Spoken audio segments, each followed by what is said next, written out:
Préhistorique, le podcast qui démêle les idées reçues sur la préhistoire. Présenté par Mathilde Lépine et Alexis Angéli. Animé par TMDJC.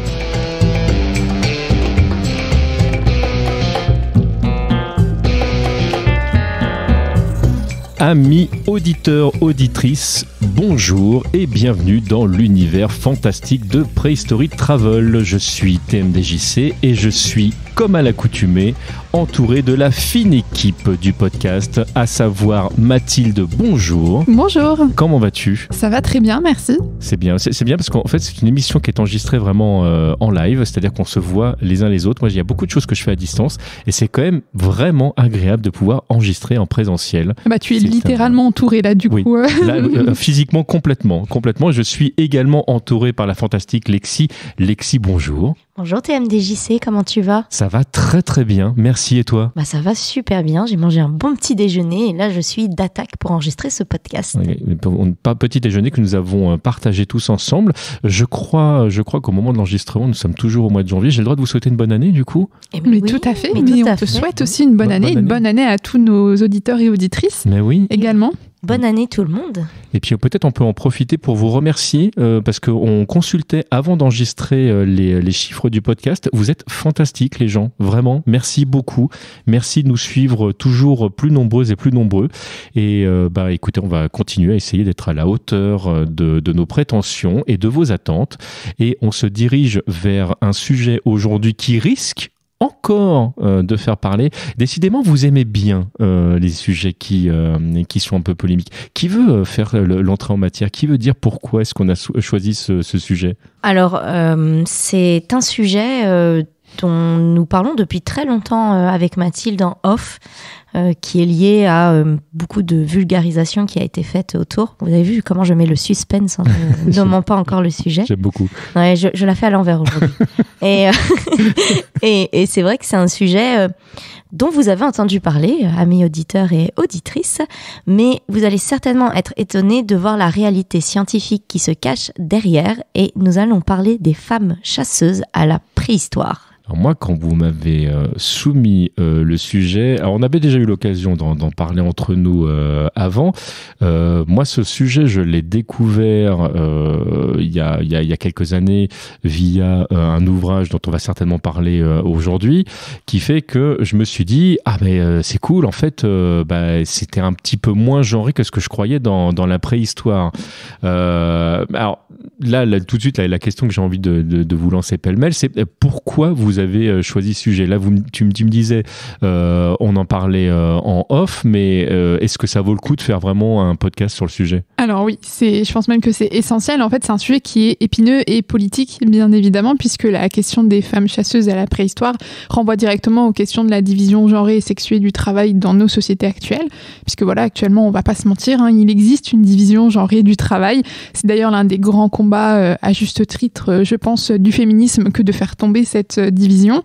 Et la recherche étant loin d'être imperméable aux débats ayant lieu dans notre société, la préhistoire a vu arriver depuis quelques années ces questions du genre et de la place des femmes dans les sociétés paléolithiques. Et c'est un sujet qui a été relancé il y a quelques temps par 2 articles qui ont fait parler d'eux, en plus ou moins bien d'ailleurs, d'un livre dont vous avez certainement entendu parler, ou au moins vous avez peut-être vu le reportage, on le nomme Lady Sapiens, qui a fait également beaucoup de bruit dans la communauté scientifique, mais aussi auprès du grand public et de la presse.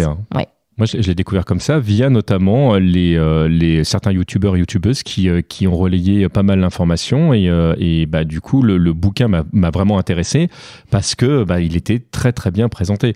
Mais donc, tu parlais d'études. Est-ce que tu peux nous parler des études en question dont... Alors oui, en fait, il y a 2 publications qui ont fait parler d'elle. Là, je parle vraiment d'articles scientifiques en dehors du livre.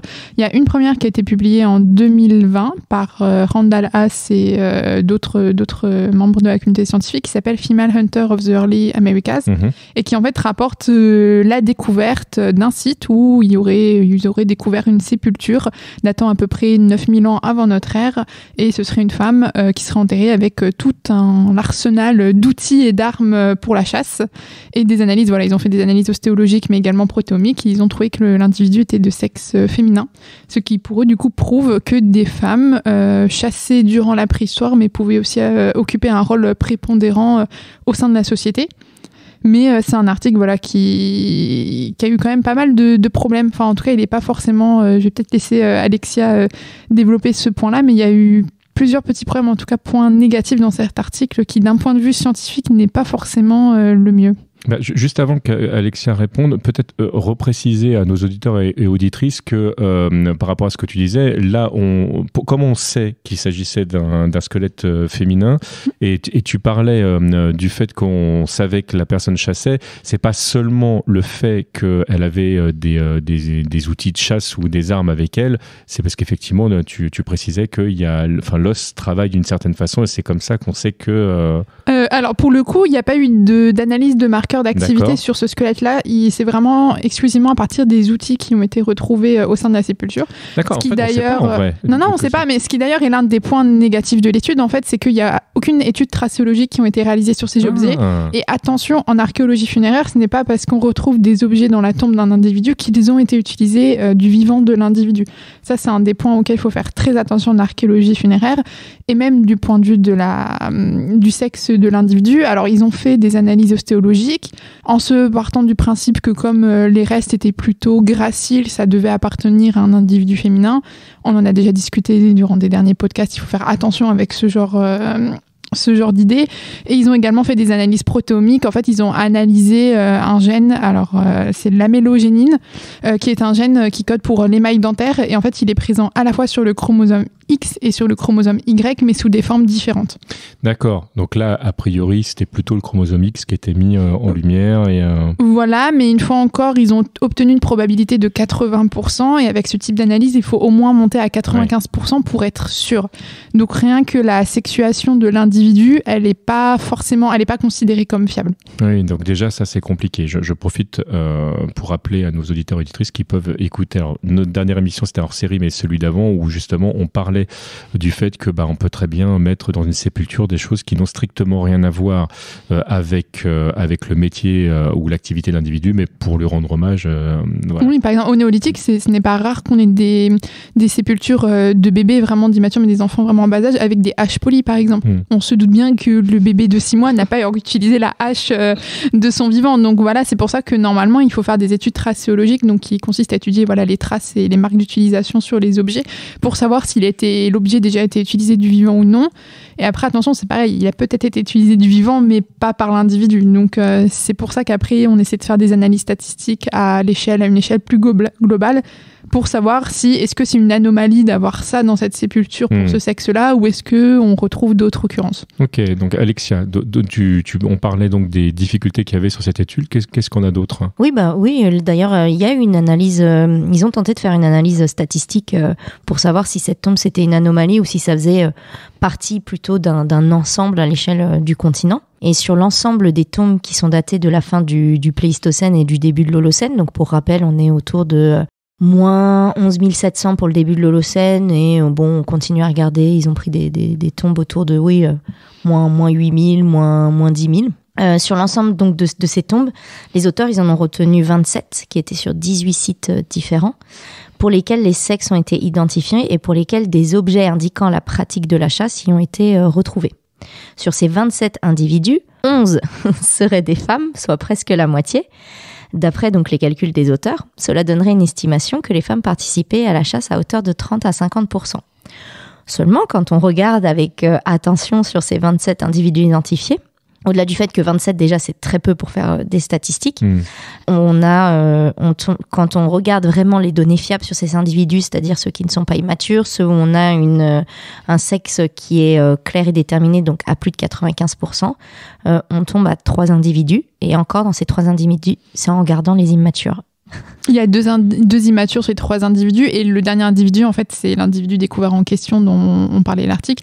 Et comme on a parlé, les immatures, a priori, n'utilisaient pas encore les outils de chasse ou les armes. Donc voilà, même du point de vue statistique, l'étude est un petit peu bancale. Oui. D'accord. Donc là, on n'a pas nommé l'individu d'ailleurs, parce que si nos auditeurs et auditrices veulent aller voir l'article, c'est l'individu WP-M6. D'accord. J'en profite puisque tu dis ça pour rappeler à nos auditeurs et auditrices que nous mettons dans les indications du podcast l'ensemble des sources sur lesquelles on s'appuie pour pouvoir réaliser le podcast en question. Donc, vous pouvez les lire au sein du podcast, accompagné de jolies vignettes. Vous pouvez les lire dans les indications du podcast ou sur le site internet directement de prehistorytravel.com. Là, vous m'avez cité une étude, mais je crois qu'il y en a une deuxième, si j'ai bien suivi. Oui, il y en a une deuxième qui est sortie encore plus récemment. Elle est sortie cette année, mais non, nous sommes passés en 2024, en 2023. Voilà, bonne année. Faut que je me mette à jour. Et qui s'appelle The Myth of Man the Hunter. Alors, l'idée de Man the Hunter, en fait, ça vient d'un livre qui a été publié dans les années 1970-1980. Qui s'appelait Man the Hunter, et c'est ce livre entre autres qui a popularisé l'idée que l'homme chassait, d'où Man the Hunter, et la femme faisait la cueillette, donc Woman the Gatherer. Et en fait cet article il veut montrer que les femmes chassent actuellement dans les sociétés actuelles de chasseurs-cueilleurs, ce qui indiquerait du coup que ce n'était pas une condition ancestrale, ou plutôt que sur une condition ancestrale que les femmes chassaient. D'accord. Parce qu'on s'appuie beaucoup sur les études ethnographiques quand même en préhistoire, puisqu'on part du principe que les sociétés de chasseurs-cueilleurs actuelles ont un mode de vie que l'on considère comme semblable à nos ancêtres du Paléolithique, puisqu'ils étaient également chasseurs-cueilleurs. Et donc cet article a essayé de faire une méta-analyse des analyses ethnographiques, et ils ont étudié 63 groupes différents de chasseurs-cueilleurs. Et sur ces 63 groupes, alors je vous passe tout le détail des analyses statistiques, mais ils ont trouvé que dans 79% d'entre eux, des femmes chassaient. Ce qui du coup pour eux montre que effectivement ce n'est pas c'est pas quelque chose d'unique ou de rare, voilà. Ils sont partis du principe que c'était une preuve que la chasse était aussi l'affaire des femmes. D'accord. Alors, question par rapport à ça. Quand vous dites ils font des analyses sur les chasseurs-cueilleurs d'aujourd'hui, est-ce qu'on peut préciser déjà où ils vont chercher parce qu'il ne reste pas énormément non plus aujourd'hui. Non, alors c'est une méta-analyse, c'est-à-dire qu'en fait, ils sont allés chercher tout un ensemble d'articles et de publications ethnographiques des dernières années, mais également du XXe siècle. Mmh. Et en fait, à partir de cet ensemble d'articles, ils ont identifié les groupes où on a observé des femmes qui chassaient. Et la deuxième question que j'ai envie de poser par rapport à ça, c'est quelle est la fiabilité comment est-ce qu'on peut dire que parce qu'aujourd'hui, il y aurait encore des femmes qui chassent, qu'on puisse le coller à la préhistoire? Ça semble compliqué. Alors déjà, la question est un peu biaisée en elle-même. Est-ce que les femmes chassent ou pas? On n'a pas... Est-ce que c'est opportuniste? Est-ce que c'est récurrent? Est-ce que c'est parfois... Quel type de chasse aussi? Parce qu'il y a des sociétés dans lesquelles les femmes, on le sait, actuelles, ont le droit d'attraper du petit gibier, par exemple, mais pas de transpercer avec une lance parce que c'est tabou. Une femme ne peut pas faire saigner, notamment à cause de ses règles. Ça, on le sait grâce à des études ethnographiques. Donc, juste dire est-ce qu'elle chassait ou est-ce qu'elle chassait pas, en réalité, c'est totalement biaisé. Ça ne nous apporte pas grande information sur quel était ce type de chasse et comment était fait ce type de chasse. Et au-delà de ça, effectivement, il faut faire très attention avec l'actualisme. Parce qu'on parle de choses qui se sont quand même passées il y a des milliers d'années. Ça ne veut pas dire qu'il ne peut pas y avoir des choses qui ont perduré ou qui ont perduré sous des formes un petit peu différentes. Oui, ça veut juste dire qu'on ne peut pas le savoir. C'est ça, c'est ni dans un sens ni dans l'autre. C'est ni dans un sens ni dans l'autre. Ouais. Non, pas du tout. Mais quand on regarde juste, alors certes, nos sociétés vont très vite aujourd'hui, mais si on prend juste il y a 50 ans, comment on vivait il y a 50 ans et comment on vit aujourd'hui, c'est assez différent, même culturellement, sans même parler des avancées technologiques. Je vous laisse imaginer ce qui peut se passer en 8 000, 10 000 ou 20 000 ans. Et ça, c'est quelque chose qu'il faut vraiment toujours garder à l'esprit. Et au-delà de ça, c'est pas vraiment révolutionnaire de dire qu'on sait que certaines femmes dans certaines sociétés chassaient. Mais les médias en ont fait des tonnes et des tonnes parce que c'est vendeur. Oui, mais en fait, tu réponds à la question que j'étais en train de me poser là, parce que c'est vrai que très souvent, on se retrouve avec des questions biaisées, comme tu viens de l'exprimer, où on essaye de mettre en lumière une problématique pour pouvoir faire un article, pour pouvoir faire une émission à la télévision ou à la radio. Et bon, en fait, là, tu réponds à la question, c'est que c'est probablement que ça se vend mieux et que c'est peut-être plus simple à comprendre. Oui, et puis en plus, au-delà de ça, l'étude en elle-même n'est pas très fiable. Il y a des erreurs dans l'article d'un point de vue statistique, mais il y a également, en fait, il cite des choses tirées d'autres articles et d'autres études ethnographiques, et quand vous allez voir les études en question, on ne les retrouve pas. Donc là, attention, c'est aussi pour ça que l'article a été plutôt mal accueilli au sein de la communauté scientifique, ce qui n'a pas du tout été le cas du point de vue du grand public et des médias, parce qu'en fait, il y a des erreurs et a priori, il y a des choses, on ne sait vraiment pas dont les auteurs sortent ça, en fait. Mais moi, c'est comme ça que je l'ai découvert. Je crois que la première fois que j'en avais entendu parler, c'était chez la youtubeuse Manon Bril, qui avait donc invité, en tout cas de mémoire, une partie de l'équipe au niveau du livre, et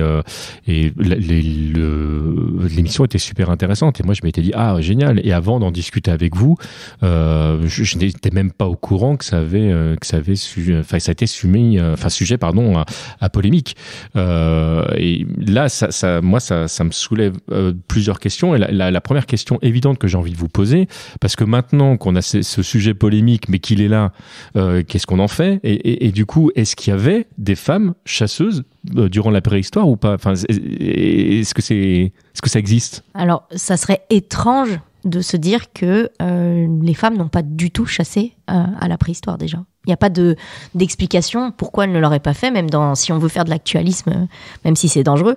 Comme on l'a dit, on le sait qu'il y a des sociétés dans lesquelles les femmes chassent. Et au-delà de ça, moi, la question que j'aime souvent poser, c'est un peu une question retournée, c'est pourquoi il faudrait que les femmes aient chassé ? En fait, est-ce que parce qu'elles n'auraient pas chassé, ça ferait d'elles les inférieures à l'homme, ou parce qu'elles ont chassé, du coup ça ferait les égales de l'homme, alors qu'on connaît des sociétés patriarcales dans lesquelles les femmes chassent actuellement. Donc je comprends pas pourquoi on relie automatiquement le fait que la femme chassait avec le fait que c'était une femme émancipée, libre, etc. Donc il y a aussi un énorme biais au niveau de la perception. Et d'ailleurs, on en parlait en off tout à l'heure, si on regarde les images qui sont utilisées par rapport aux femmes chasseuses, il y a une image qui correspond à la publication d'ailleurs du premier article dont on parlait tout à l'heure. On a une femme qui est avec une jolie petite robe rose, un petit porte-monnaie en cuir en forme de cœur, les cheveux relevés, qui a des traits qui sont des traits au niveau crayon, un coup de crayon extrêmement entre guillemets féminin, stéréotypé, cliché, et cliché moderne. Elle chasse. Cliché moderne. Cliché moderne. Donc dire oui, les femmes ont chassé, non, les femmes n'ont pas chassé, c'est encore un petit peu tôt. Maintenant, il y a une étude très sérieuse qui a été réalisée par Sébastien Villotte, donc qui est un chercheur qui s'est justement intéressé aux marqueurs d'activité sur les squelettes, et notamment aux marques des lancers de jets au niveau des épaules, parce que ça laisse des marques sur les tendons. Oui. Voilà, je précise par rapport à ce que tu es en train de dire, que ce soit les sportifs de haut niveau, on a déjà eu l'occasion, je crois, d'en parler en plus au sein d'un podcast, que ce soit les sportifs de haut niveau, les maçons, enfin tous ceux qui ont une activité, les pianistes, tous ceux qui ont une activité qui travaillent vraiment le corps de manière importante, vont avoir un marqueur, que ce soit dans les muscles, dans les os, le travail du corps fatigue, et ça laisse des marques. Oui. Et donc là, pour l'étude, ils ont étudié les lésions au niveau des tendons qui rattachent au niveau du coude, puisqu'effectivement, ce sont les tendons qui sont le plus sollicités lorsqu'on fait du lancer, par exemple type lancer de javelot, ou là, dans le cas, ce serait plutôt lancer de propulseur pour la chasse.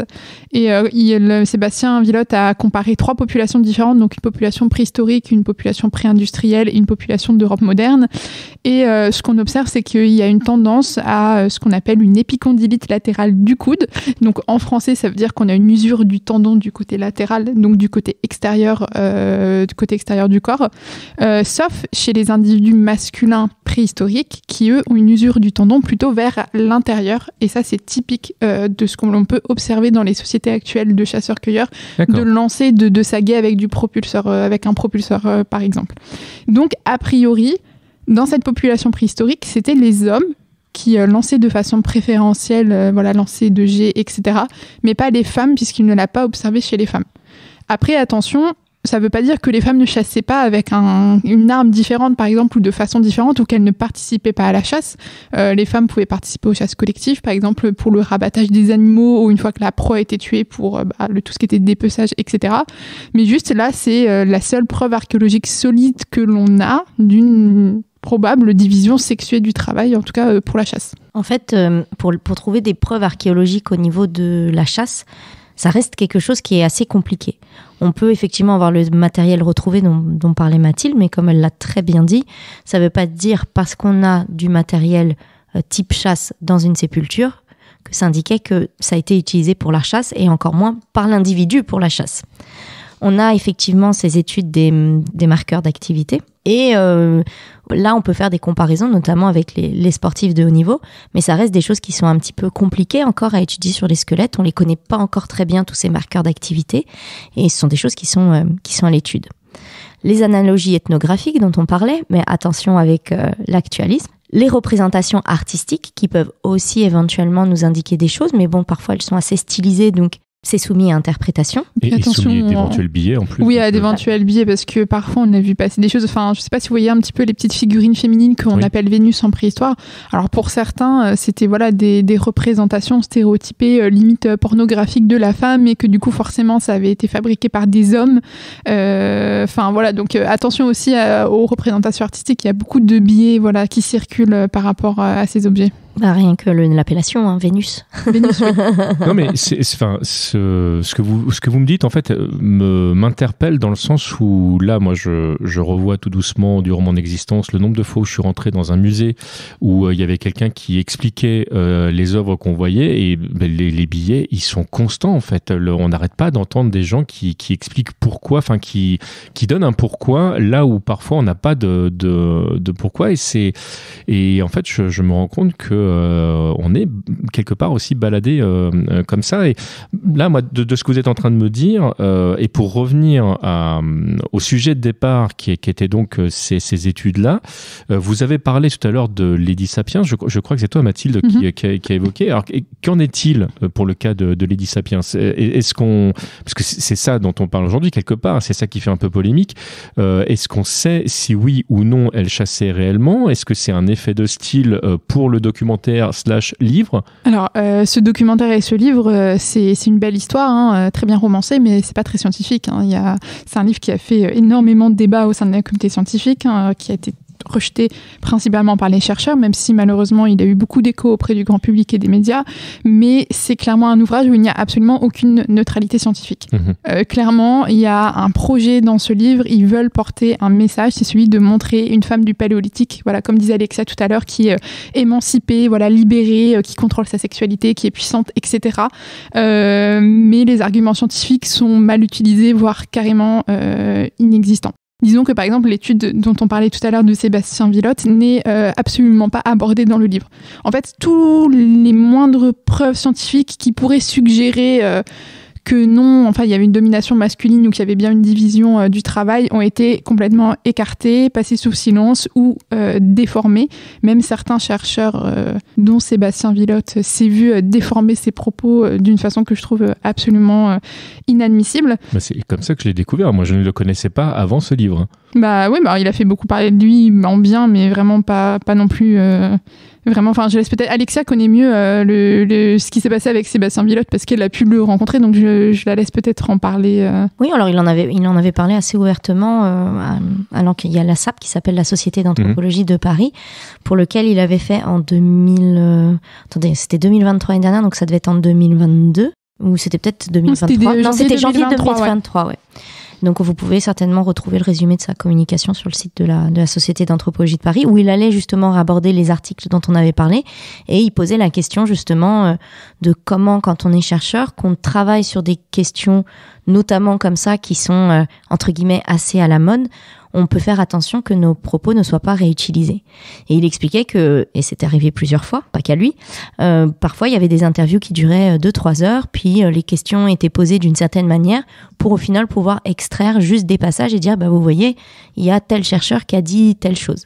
Et au final, le chercheur n'a pas toujours même de droit de regard ou de réponse sur ce qui est fait. Et ça, c'est un problème général, même au niveau des articles, etc. Il y a d'autres chercheurs qui en ont parlé. Oui, et puis malheureusement pas que dans ce domaine-là. Malheureusement pas que dans ce domaine-là. Et la question était d'ailleurs posée à ce jour-là. Il avait dit, comment on fait ? en fait, aujourd'hui. Parce que nous, les chercheurs, on n'a pas le temps de faire nous-mêmes nos propres magazines, nos propres documentaires, et puis c'est pas leur métier, ça reste un métier. Mais en même temps, on devient de plus en plus frileux. Quand je dis on, c'est les chercheurs. Hein. On devient de plus en plus frileux pour répondre à ces invitations, parce qu'on a toujours peur de la manière dont vont être utilisés ou déformés les propos pour servir finalement un effet de mode. Il a raison, malheureusement. C'est de la manipulation, on est d'accord. De toute façon, là, pour 3 heures d'interview pour une coupe de 10 secondes pour te faire dire contrairement le contraire de ce que tu penses. Enfin, c'est inadmissible. C'est un sujet compliqué et je vais vous poser une question et je pense que après j'aurai peut-être une question probablement un peu polémique à vous soumettre, mais on va y aller étape par étape. La question que j'ai envie de vous poser là, c'est que on a parlé de genre, on a parlé de chasse, mais est-ce que la question du genre, et de manière globale, pose question pour d'autres sujets que la chasse? Sous-entendu, en fait, est-ce que là, ce que vous m'avez exprimé là, au sein même de la chasse, là on parle de personnes du sexe féminin qui auraient fait la démarche de chasser avec ou sans les hommes, est-ce que ce sujet-là, on l'a ailleurs? Oui, par exemple dans le cas de l'art pariétal, notamment les traces de mains que l'on a pu retrouver sur les parois ornées, les mains négatives et ou positives. Il y a souvent eu la question, est-ce que c'était des traces de mains d'hommes ou de femmes? Et ils ont utilisé ce qu'on appelle l'indice de Manning. Ça calcule en fait le rapport entre la longueur de l'index et celle de l'annulaire. Et le ratio présenterait un dimorphisme sexuel puisque ce rapport serait plus grand chez les hommes que chez les femmes. Seulement, l'anthropologie biologique a prouvé que ça ne fonctionne pas et que ça ne peut pas être utilisé pour discriminer qu'est-ce qui est des mains de femmes et des mains d'hommes. Mais encore une fois, ça n'a pas empêché les médias de l'utiliser, de le déformer et de le véhiculer à tort et à travers. C'est encore des choses, nous, dont on nous parle très fréquemment. Et en plus, comme il y a entre guillemets un calcul, il y a le terme indice de Manning, les gens se disent ça sonne scientifique, donc ça doit être scientifique. Ça doit être vrai, ouais. Voilà, ça pose de réels problèmes. C'est je pense un exemple assez parlant, malheureusement. C'est bien, vous avez toujours réponse à toutes mes questions. Vous êtes fantastiques toutes les deux. Alors, la question que j'ai envie d'enchaîner là, alors, elle est forcément biaisée, vous allez le comprendre, et on se connaît pas trop mal tous les trois, donc je sais ce que vous pensez là-dessus, mais mettons que je sois nouvel auditeur ou auditrice et que je vous découvre aujourd'hui, et là vous arrivez avec un discours qui remet clairement en cause ce livre / documentaire, mais de quelle manière vous-même vous n'êtes pas biaisé par votre manière de penser? Est-ce que le fait que vous soyez des femmes va jouer sur votre interprétation de ce sujet-là? Alors, je pose vraiment la question de manière polémique parce que vous n'êtes pas que dans le milieu du podcast. Prehistory Travel, on vous retrouve sur TikTok, on vous retrouve sur YouTube, vous écrivez des articles et je vois passer régulièrement des messages de personnes qui, clairement, quelque part, se sentent agressées par ce que vous dites. Moi, vous connaissant, sans vouloir répondre à votre place, je sais que vous avez toujours essayé de mettre en avant le fait, mais qu'est-ce qui fait que nous, ici, autour de cette table, 2 femmes, 1 homme, on n'est pas un discours qui soit biaisé nous-mêmes? On a obligatoirement nos propres biais cognitifs. J'ai des exemples qui me viennent à l'esprit par le passé. Par exemple, quand on retrouvait des tombes richement ornées avec des objets de chasse, etc., on partait tout de suite du principe que c'était des hommes. Et à l'inverse, on s'est rendu compte, en faisant derrière des études ostéologiques, que c'était probablement finalement des femmes. Je pense à la sépulture viking BJ 580 qui était sur le site de Birka en Suède. Ça a été le cas. Il y a eu aussi la dame du Cavillon qui avait été découverte en 1872 et pareil, après réétude, on s'était rendu compte qu'il s'agissait d'une femme. Donc moi, je pense toujours à ces exemples, je les ai toujours en tête quand j'essaie de lire quelque chose et je tente une neutralité. Mais j'ai conscience que je ne peux pas l'avoir, du coup je vais plutôt me baser sur les méthodes et regarder comment ça a été fait. Quand on voit par exemple que là, avec les analyses protéomiques de la première étude dont on parlait, le sexe, il est fiable à 80% et que de toute façon, en dessous de 95%, on rejette parce qu'on part du principe que ce n'est pas assez fiable pour être pris dans une étude et qu'on voit le livre de Lady Sapiens qui s'appuie énormément là-dessus, sans jamais discuter dans le documentaire ou dans le livre justement des faiblesses de l'étude. Là, on se dit que c'est même pas un biais cognitif, c'est recherché. Oui. On ignore totalement. Le même documentaire qui aurait été fait en disant « Attention, par contre, le sexe est fiable à 80%. Voici comment a été fait cette sexuation sur l'individu. » Mais normalement, on le rejette. Et étant donné qu'on a peu de fossiles, etc., on a décidé de le conserver pour cette raison. Là, ça s'entend. Mais de juste dire, voilà, il y a eu ça, et ensuite en sortir des statistiques, comme ça a pu être fait dans l'étude ethnographique, la deuxième dont on parlait, en disant, vous voyez, tant de pourcentage de femmes finalement chassaient, etc. Là, pour moi, on n'est même plus dans le biais, en fait. On est presque dans la doctrine. Ouais, dans la doctrine, dans le besoin de démonstration absolue. Sauf qu'en science, il n'y a rien qui est absolu. D'ailleurs, on dit rarement, on dit pas d'ailleurs qu'une chose est une vérité. En science, on dit que c'est vraisemblable. Voilà, on dit même on utilise d'ailleurs ce terme théorie que Mathilde réexplique très bien dans une vidéo TikTok en disant la théorie en science n'a pas le même sens que dans le sens commun. C'est-à-dire qu'une théorie dans le sens commun, c'est théoriquement ça peut fonctionner, on imagine que, alors qu'en science c'est quelque chose qui a été prouvé par de multiples hypothèses. De manière empirique. Mais on garde quand même le terme théorie en science. Et ça dit beaucoup, je trouve. C'est-à-dire que les choses sont comme elles sont, pour le moment, en l'état actuel de nos connaissances. Et ça, c'est pareil, une phrase que vous entendrez beaucoup des chercheurs, si vous leur posez des questions directement, ils commenceront leur explication par « en l'état actuel de nos connaissances ». Et quand on est dans l'absolu, en soi-disant s'appuyant sur la science, méfiez-vous. Il y a pas un scientifique n'est pas absolu, d'accord ? Les choses sont vraisemblables. On parle de théorie et on n'est jamais sûr à 100% de ce qu'on avance. Mathilde, est-ce que tu as quelque chose à rajouter là-dessus ? Juste pour compléter, après par rapport forcément à notre point de vue, moi je suis une scientifique avant tout, donc j'ai pas forcément trop de mal à mettre de côté tout ce qui est sentiment ou quoi que ce soit et analyser exclusivement les faits. Et d'ailleurs, moi personnellement, je n'ai aucun intérêt à essayer de véhiculer une idée plutôt que l'autre. Personnellement, alors ça va peut-être paraître un petit peu cru, mais pour moi la question des femmes qui chassaient à la préhistoire, elle est un petit peu artificielle, je trouve, dans notre discipline.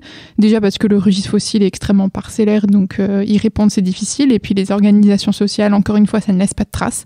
Et comme on n'a pas de traces écrites à la préhistoire, du coup ce sera difficile d'avoir un jour une réponse. Mais au-delà de ça, en fait, moi ce que je trouve dommage, c'est que la question du genre, alors qui est absolument essentielle dans nos sociétés actuelles, je remets absolument pas ça en cause, mais je trouve que c'est dommage qu'elles viennent dans des débats comme ça, perturber la science en préhistoire. Enfin, en tout cas, la préhistoire et la science préhistorique, puisque c'est comme ça qu'en fait, on voit apparaître des publications, comme le rappelait Alexia, qui sont scientifiquement bancales et qui, il y a quelques années, n'auraient jamais été publiées et qui, là, il y a des journaux scientifiques qui les publient uniquement parce que c'est un sujet d'actualité qui va faire du buzz. Et moi, je trouve que voilà, c'est dommage, alors que dire que les femmes chassées, en soi, ça veut pas dire grand-chose, on l'a rappelé tout à l'heure, ça n'exclut pas une domination masculine, quelle qu'elle soit, ça n'exclut pas des tabous par rapport aux femmes, mais d'un autre côté, en fait, il n'y a pas vraiment de conclusion à donner ici. Il n'y a pas vraiment de preuve que les femmes chassaient à la préhistoire, mais il n'y a pas non plus de preuve que les femmes ne chassaient pas. En fait, on pense d'ailleurs que sur les 7 millions d'années de la préhistoire, des femmes ont chassé un moment, mais en fait, voilà, la preuve de l'absence n'est pas l'absence de la preuve. Donc pour l'instant, en fait, on ne peut juste pas conclure. Puis au même titre que vous alors je crois que c'est Alexia qui disait tout à l'heure, qu'est-ce que ça veut dire finalement chasser ? Parce que ça peut être effectivement participer à la chasse, ça peut être chasser avec d'autres outils. En plus, chasser ou pas, c'est vrai que c'est un petit peu absolu. Vous l'exprimiez tout à l'heure. Alors j'en profite pour à nouveau remercier les gens qui nous écoutent, parce que les retours qu'on a de nos auditeurs au niveau du podcast sont quand même très élogieux, et on sent que vous avez plus l'envie de participer et de vous renseigner. C'est quelque chose de très positif. Je le précise parce que c'est vrai que comme vous êtes sur plusieurs supports, le public n'est pas forcément le même. Et si je me suis permis cette question avec vous juste avant, c'était aussi pour essayer d'illustrer que on a parfois, souvent, choisi des sujets qui peuvent être polémiques, les carnistes contre les véganes, les misandres contre les sexistes, etc. En fait, c'est pas notre créneau du tout à préhistorique. On essaye de débunker les idées reçues de la préhistoire. On essaye de mettre en lumière les problématiques qu'on retrouve dans certains articles, donc dans la méthodologie, dans le choix des statistiques, vous en parliez toutes les deux tout à l'heure. C'est ça, nous, qui nous intéresse. On n'a pas réponse aux questions, on met en lumière les problématiques qu'on va rencontrer. Et au-delà même de nos propres idées personnelles, sur ces sujets-là, on est quand même relativement neutre dans le sens en fait où on part du principe que chacun est libre de penser ce qu'il veut. Mais après, les faits sont les faits. Et on ne peut pas faire dire aux faits autre chose que ce qu'ils sont, que ce soit en imaginant ce que ça peut être ou voilà. Nous, on n'est pas sûr de savoir. Le reste, évidemment, vous appartient. Et il vous appartient également de communiquer avec nous via une adresse qui est silex@prehistorytravel.com. N'hésitez surtout pas à vous en servir si vous avez des choses à nous dire, des remarques à faire sur le podcast que vous avez pu entendre ici, ou si vous voulez rentrer en communication avec Alexia et Mathilde, parce qu'elles font plein d'autres choses, notamment des interventions dans les écoles, j'en passe et d'autres. Donc n'hésitez pas à faire appel à elles.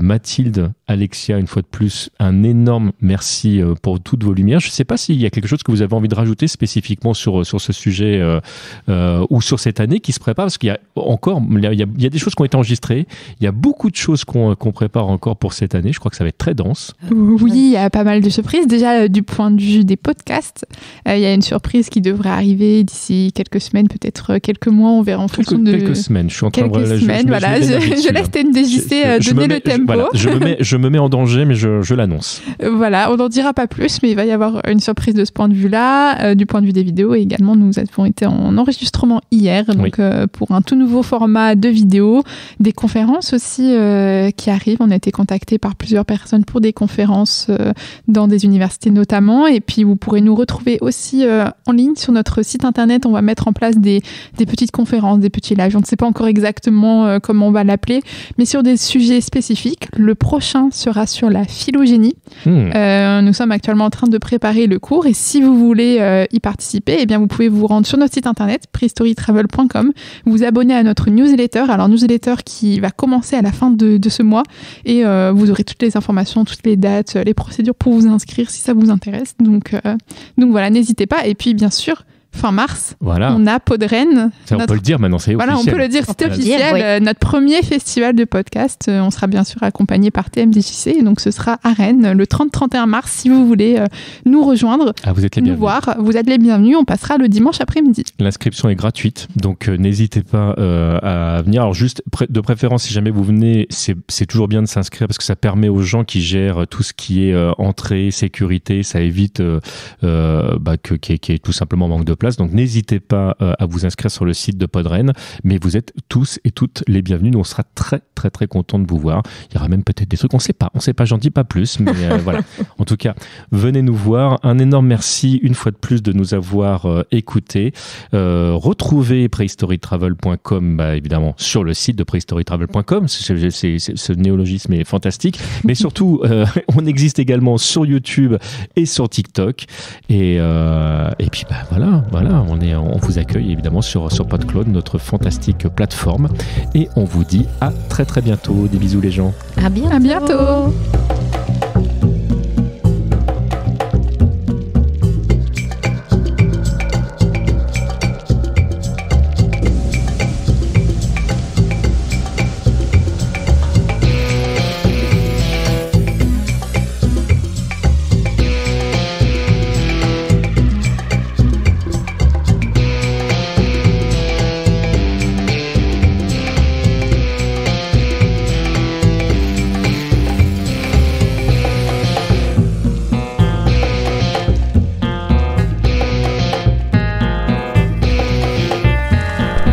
TMDJC Creations. Prehistorytravel.com. Un podcast du label Podcut.